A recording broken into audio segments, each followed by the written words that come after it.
and welcome to episode number 74 of the Introvert Biz Growth Podcast, the show where I talk to introverts who grow their business and make a difference. I'm Sarah Sinacroce, your host, and so excited that you're here. If you're new here, welcome. And if you're a regular listener, I so appreciate you. Thank you so much for being here. Are you on my email list as well? You can get on there and also get my 4-part guide to say no to grow by going to sarahsinacroce.com/say no. So last week, I wrapped up the beta launch of my new anxiety-free marketing program. It was an amazing experience to co-create this new course together with a group of 10 wonderful entrepreneurs. And we really went deep and laughed and cried and learned more about ourselves and are now really committed to showing up even more authentically in our marketing. And for me, it was a great learning experience to let go and let things not be perfect. I think that was the main and major learning for me, to just sit back and let things happen and unfold and realize that that's what people want. And so now I will take 2 months to get more feedback from the founding members and create the content and create the web pages, and then soft launch it under the umbrella of the Gentle Business Revolution. So that's going to be the main kind of gateway. And besides the anxiety-free marketing course, I'm seeing a Gentle Business Alliance with about 25 people and a Gentle Business Mastermind, up to 6 people. So I'll tell you more as I develop this, and I really want to share this publicly to show you also kind of the behind the scenes and the process that goes into creating this. So I'll keep you posted here, but if you'd already like to talk to me about it, then of course I'd love to get your feedback, and you can reach out to me via my email, sarah@sarahsinacroce.com. But now on to today's show with my guest, LaTisha Styles. LaTisha is a sought-after millennial lifestyle and money expert, helping clients take an existing skill and turn it into an online business. Through her signature training programs, LaTisha helps coaches build an online presence that serves one clear purpose: helping them gain more clients. Her work has been featured in notable publications including Forbes, Fast Company, and Business Insider. So without further ado, here's my conversation with LaTisha.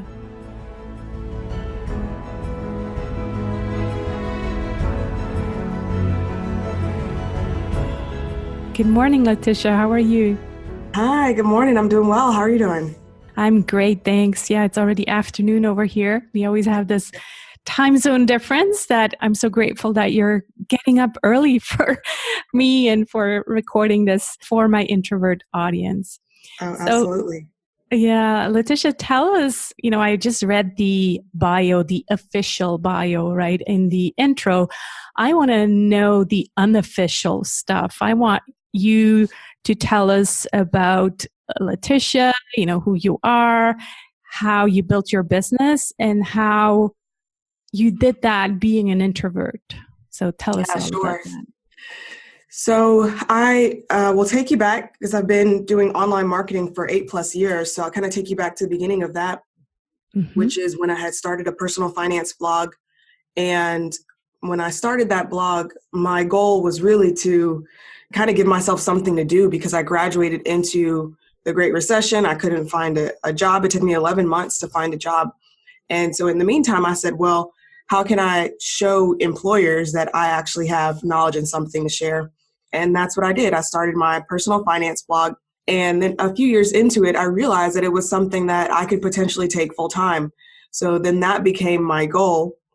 Even after getting a full-time job, my goal was to become a self-sustaining full-time blogger. And, a couple years later, I was able to quit my job, and I had several months of expenses saved up. But unfortunately, I couldn't quite get the business model to work. I couldn't get the income to come in the way that I wanted it to. And now looking back, I see that there were a couple things that were holding me back, especially as an introvert. One of the main things being my desire to actually ask for help and reach out. And I ended up back in the workforce. And this time it was not because I really wanted a job. It was because I felt like I had to get one. So I felt sort of forced to go back to a cubicle and something that I didn't feel was right for me. Then I discovered that if I would use my unique skill, that I could take that unique skill and offer it to business owners. So I started offering digital marketing services. I finally reached out. I hired my own coach. I started to get help in the areas of how to properly set up the business, how to actually reach out and get clients. And what I discovered was that the suggestions that I was given were much more suited to extroverts. It was suggestions like go to the Chamber of Commerce and give a presentation, go to networking events, pass out your business card.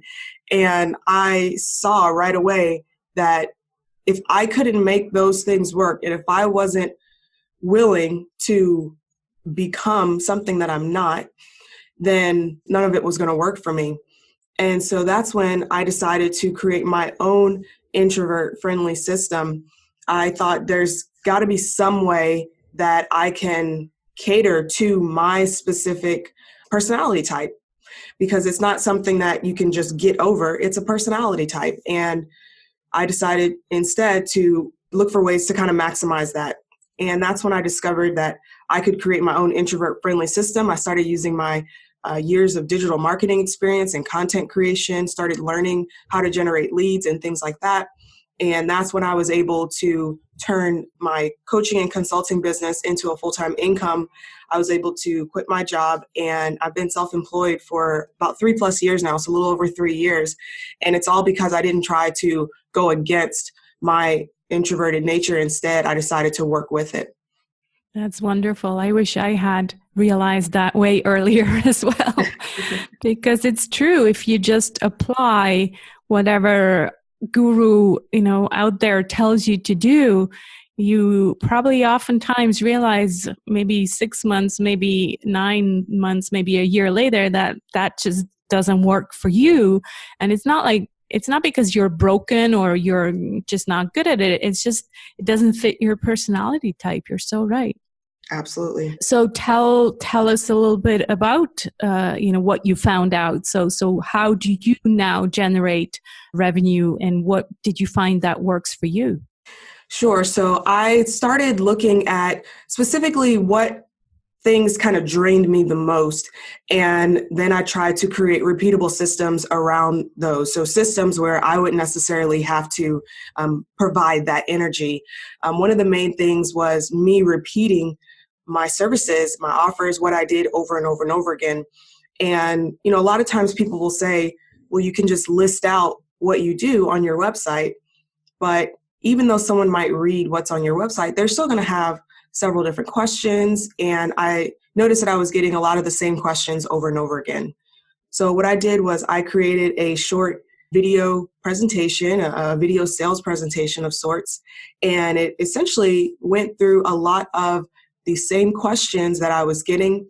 I was able to answer those questions on that video. I was able to explain a little bit more in depth what I do, what I offer, even sharing some case studies and testimonials.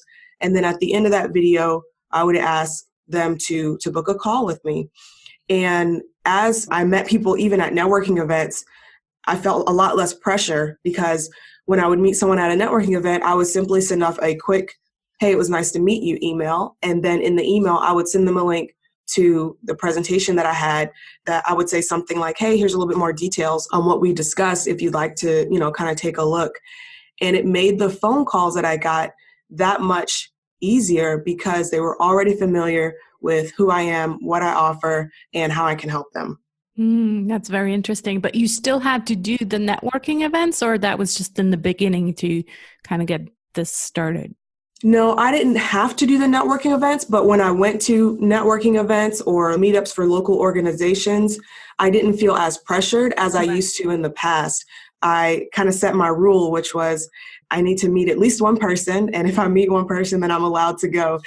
I would meet that one person. And, sometimes I would meet several other people, but there just wasn't that same pressure to have to network with everyone because I was able to use the systems that I put in place. Yeah, and I can just think of this presentation being a great resource also for people, those typical coffee meetings requests that we all hate so much. It's like, oh, can we meet for coffee? And I want to find out more about, what you do. I'm like, yeah, I don't really do that. So here's my presentation, and, then let me know if you still want to meet. Mm-hmm. Right. And the thing is that we typically tend to attract clients who want to work with us, who are similar to us. So the type of person who's going to say, well, I don't want to watch the presentation, I only want to meet you for coffee, is probably not the best fit as a client, because it's someone who is always going to want coffee dates or meeting in person, or they're likely an extrovert and they likely gain their energy from talking your ear off.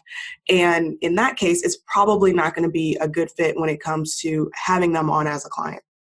Yeah, I think that's a great reminder to actually stick to your rules, even though everybody else might be doing it differently. Doesn't mean that you have to always do what the client requests, or he's not even a client yet. He's just a potential client, if that, right? So just because they're used to coffee meetings or lunch meetings, and you then politely decline and say, hey, here's how I do it. Yeah, it's a bit scary because it's different from everyone else, but you're so right. This potential client might not even be an ideal client for you if that's what he insists on. So great advice. Yeah. So how are you then today currently generating revenue? Is it all passive revenue, or do you work one-on-one with clients too? So I have a couple of programs. I have a one-on-one program for doing one-on-one coaching, digital marketing. I have a group program as well, which is a little bit more standardized for clients who want to go through this process of kind of setting up their own introvert-friendly system. And then I do have some passive courses and programs that are kind of on demand, do it yourself. I will say that my revenue is split out. It's still about 60% towards the one-on-one group program and about 40% from the passive programs. Right. I'm curious, how do you drive traffic, or how do you get people's interest for these recurring programs? Is it all just website traffic that then converts, or do you have a webinar, or how do you do that? Right. So my video sales presentation is a webinar, and the way that I get traffic into that webinar is by placing ads on Facebook, and also have been starting to place some ads on YouTube as well, finding people where they are, wherever they're searching for something like this, so that they find me in my presentation first, or even during their search process, and then they can come into and join the program from there. Right. So paid advertising basically to get traffic to the webinar. Yep. Wonderful. Let's talk about your introverted superpowers. So what would you say is your biggest strength when it comes to being an introverted entrepreneur? I will say my biggest strength is that I'm a really good listener, but kind of going into that or amplifying that just a little bit to make it my biggest strength is that I listen for what people say, but I can also listen for what they don't say. And it's one of the things that has made me particularly good at sales is I can hear not only what this potential client is giving me, like what they're saying, but also what they're avoiding and what they're not saying and what they, kind of don't want to talk about. And that's allowed me to have much greater and much more in-depth conversations so I can help my clients get even better results. It's kind of this gap that we're looking at when we talk about sales, right? It's always like you got to find that gap. And the gap is usually what people are not necessarily expressing in the pushy salesperson would probably like give you all these pushy questions. And what you're saying, if I hear that right, is you hear it without them actually expressing it. Absolutely. And I think this is a skill that many introverts have. And it's one thing that does make us really good at sales is that we are really good at, number one, listening. But if we get even better at listening for what, listening for what we're expecting to hear, but what we're not quite hearing, and really paying attention to what's not being said. I think that's something that will improve and increase your sales even that much more. Yeah, and I would even go further and say it's not just the words that are not being said, but we, especially if we have video, like nowadays we're doing Zoom, right? So if we can see facial expressions as introverts, especially highly sensitive introverts, we really can see energy shifts, for example. And then, obviously being empathic with our replies and not just say, oh, I can see that, you're scared or whatever. That would be, again, Right. probably the pushy approach, but using our empathy then to just kind of guide the clients toward how you can help them, for example. Absolutely. What about something that you're still challenged by because you're an introvert? Some kind of, I don't like to call it weakness, but it's something that you're still working on. I will say I am still working on being comfortable asking for help. And I'm not sure if this is necessarily just because I'm an introvert or it's just the way that I've grown up, but I still sort of have a hard time asking others for help. I feel like I can do it all myself, and I want that accomplishment of being able to say that I've done it myself. But what I've discovered and what I've learned in entrepreneurship is that, there's no such thing as a successful self-made entrepreneur. Everyone has gotten help at some point along their journey, and it's important for me to realize that and decide that I am going to humble myself to ask for help, whether it's finding a mentor, whether it's hiring a coach, whether it's just having chats every other week with a mastermind buddy and a friend who can kind of still be that accountability partner and support me. That's sort of the one area where I'm getting better, but it's still a little bit difficult for me to fully admit and say, hey, this is where I need help, and I'd love your help with this specifically. So let me tell you that, yes, you are definitely not the first guest on this podcast that struggles with that, me included. So it's definitely an introvert thing. I want to find out from you why you think that is. So why are introverts more struggling with asking for help? I would say because for me personally, I know I'm in my head a lot. I am thinking and assuming sometimes what that response might be. And then often I'll say something like, well, it's not even worth it because, they're probably going to say this. And so one of the things that I think can be our biggest strength, as we, make sales, can also be one of our greatest weaknesses as, we start assuming what people might think, but then assuming to the negative side instead of either assuming like, hey, they'd be happy to help, or not making any assumption at all. Yeah, I agree. And it's almost kind of like an arrogant thing, right? We're like, well, we figured this all out on our own already. Why would we want to ask someone else? Where an extrovert is more likely to, get feedback from other people and not even think, oh, they're not going to know, or they're just more open to feedback. And it's true that we always think, well, what am I going to learn? They probably have nothing to add. I just experienced this morning, same as you. I make it a priority to kind of go with this and learn. And so I put out a call for help on a Facebook group. And so this morning I had a chat with a guy, and to be honest with you, it confirmed some of the things that I was already thinking, but I cannot say that I, learned a lot of new things. However, it was just great to, get to know this guy and talk with him through it. And he has, experience with this kind of audience that I'm trying to target. And it was just great to create this new collaboration that, who knows, might lead to referrals or whatnot. So, Absolutely. Sometimes it's just kind of like, let's push ourselves a little and make that ask. I think the other thing why we're struggling with asking is we don't want to be in the spotlight. Would you agree with that? It's like we're asking for help and we're putting ourselves into the spotlight. Yeah, I would say so. And kind of going back on what you just said about that conversation could potentially lead to referrals. I think one of the things that we need to keep in mind and think about, are those potential benefits. And I will say that sometimes we don't get the spotlight, and we may not necessarily want the spotlight, but by not putting ourselves out there and having those conversations with people, they won't give us the spotlight when it's time for a referral either. So it's important to, keep that in mind as well. And that kind of came up, especially when you just said that, because it's true. The more connections that you have, especially people who actually know you, your personality, who you are, what you do, what you offer, it's that much easier for them to refer business to you. And often, since we are sometimes the quietest person in the room, so to speak, it's difficult for someone to remember when it's time to make that referral. We might not be the one that they remember. So it's important to think about that as well. Yeah. What we're really good at, though, is building those long-lasting, deep relationships.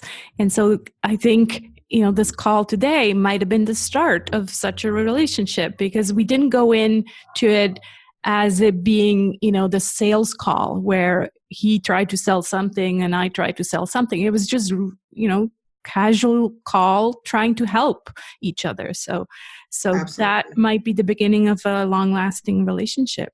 Yeah. Take me to an aha moment, some kind of story that you want to tell our listeners, either introvert related or not, business related or not. Just tell us this aha story moment. I will say my aha moment, it honestly was that moment that I realized that I needed to go back to the workforce, and I wasn't quite ready or didn't want to go back to a 9 to 5. And I certainly didn't want to choose the job that I ended up going back to. My aha moment was when I started looking at others who are succeeding, and I kept thinking, like, what is it that they're doing differently? What is it that they have that I don't have? My aha moment was that there wasn't anything that they had that I didn't have, from a determination perspective, from a motivation perspective, but it was just a matter of me admitting that this was a personal growth moment for me. And my aha moment was me realizing that I hadn't done such a great job of reaching out and asking for help, especially as I started chatting with others. I was going to a conference that I go to every year, and I was talking to the people who, had become very successful. And I just started asking them questions like, how did you get so good at what you're doing? How did you become so successful? And they would mention, oh, I talked to so-and-so about this. You should go talk to them. I did this, and I talked to, this other person about this. You should go talk to them. And they just started leading me to all of these other resources. And that's when I realized, oh, they didn't do any of this by themselves. They actually did reach out and get help and ask for help. Yeah, so important, I think. And I'm so glad that we're seeing more and more of this collaboration between entrepreneurs, because I've been in this, similar to you, 10 plus years. And I think there has been a trend of collaborating more and more. It wasn't always the case. Yeah. And I'm glad that we're going more and more towards this trend of helping each other. Because you're so right. You cannot build the business by yourself. Yeah. Absolutely. All right. Let's talk about the 3 golden nuggets. So these are resources that you would like to share with the listeners. So the first one is a personal habit, something that you do on a regular basis that contributes to your success. I will say personal habit, something that I do on a regular basis, is getting better with journaling and meditation. And this is something that I do almost every day. And the journaling is essentially me writing out what I'd like to achieve, how I see my life unfolding, things that I'd like to bring forward. And then the meditation is really just a time for me to quiet my mind.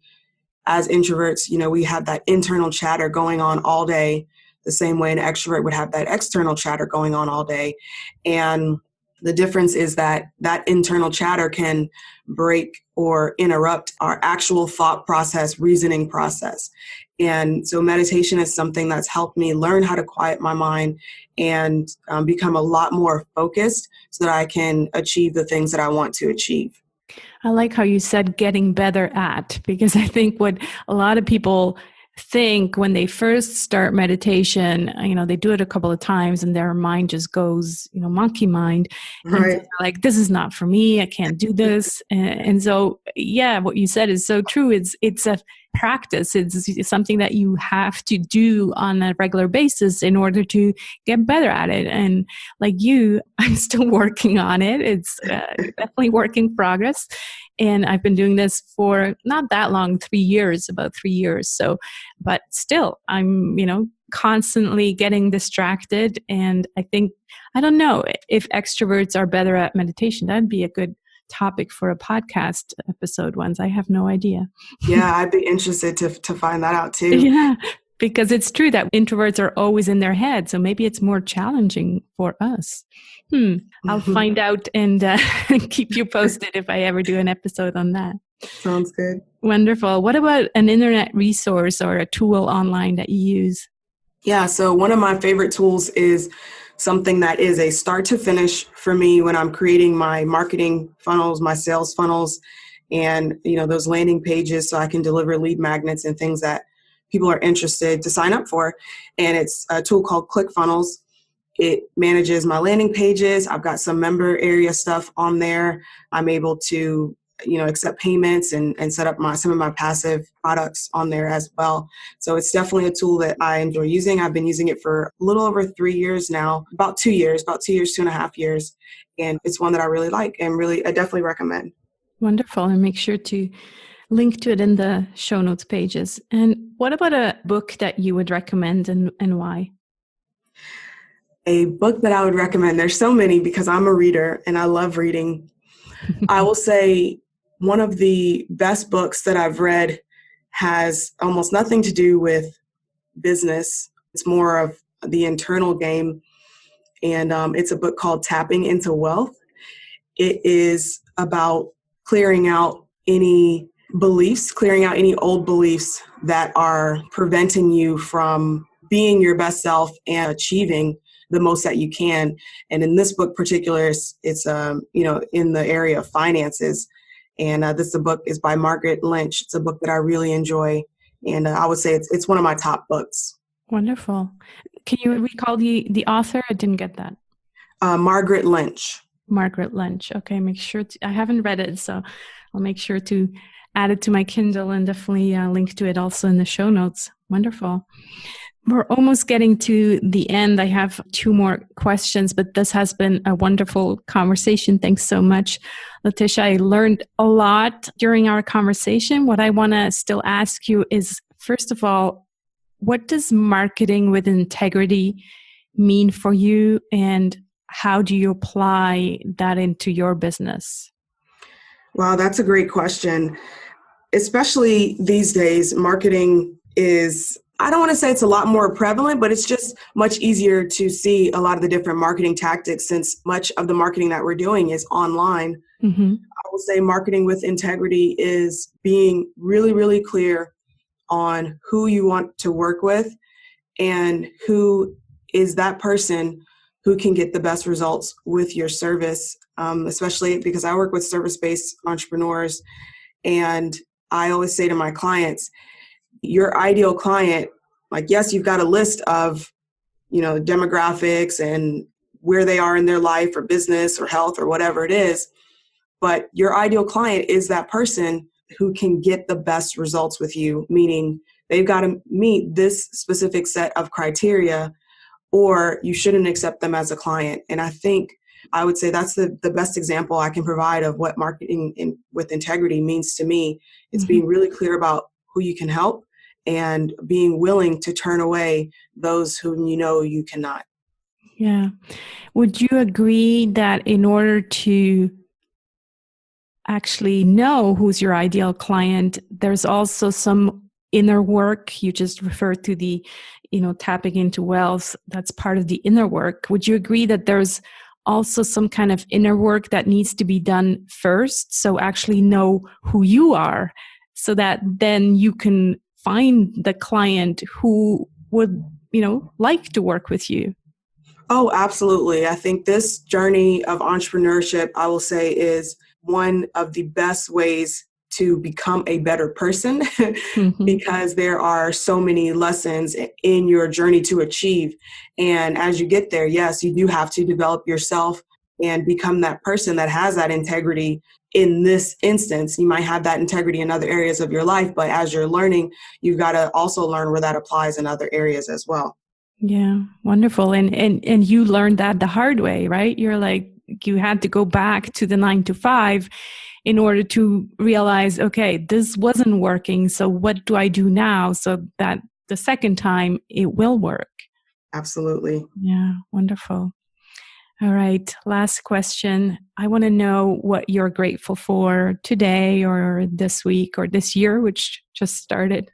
Yeah, I will start what I'm grateful for this year. I know we're only a couple days into the year, but I feel like this year has started off with a lot more focus, a lot more calm, and a lot more reflection on my better qualities than the past couple years, which were a bit more scattered, maybe a little bit more focused on what other people were doing and not having as much confidence in myself and my abilities.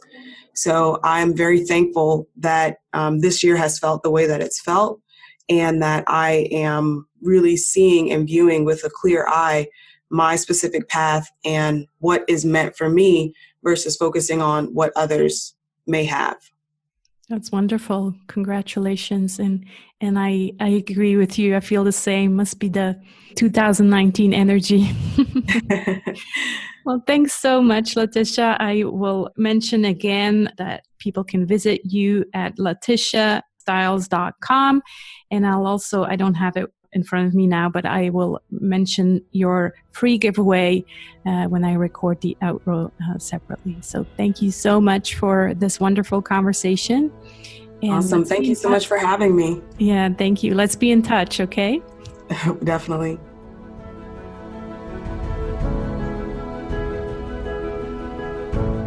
I hope you enjoyed this episode of the Introvert Biz Growth podcast. Check out LaTisha's website at LaTishasStyles.com. And she has also a great freebie, the 7 steps to gain more clients using webinars, which you can get for free at LaTishasStyles.com/free gift. You'll find this episode's show notes with all the links in the beautiful show note page at sarahsanacroce.com/episode 74. And if you're listening to this show on a mobile device, you can click on the description and you'll actually find all the clickable links in there too. This is Sarah Sanacroce signing off from the Introvert Biz Growth podcast.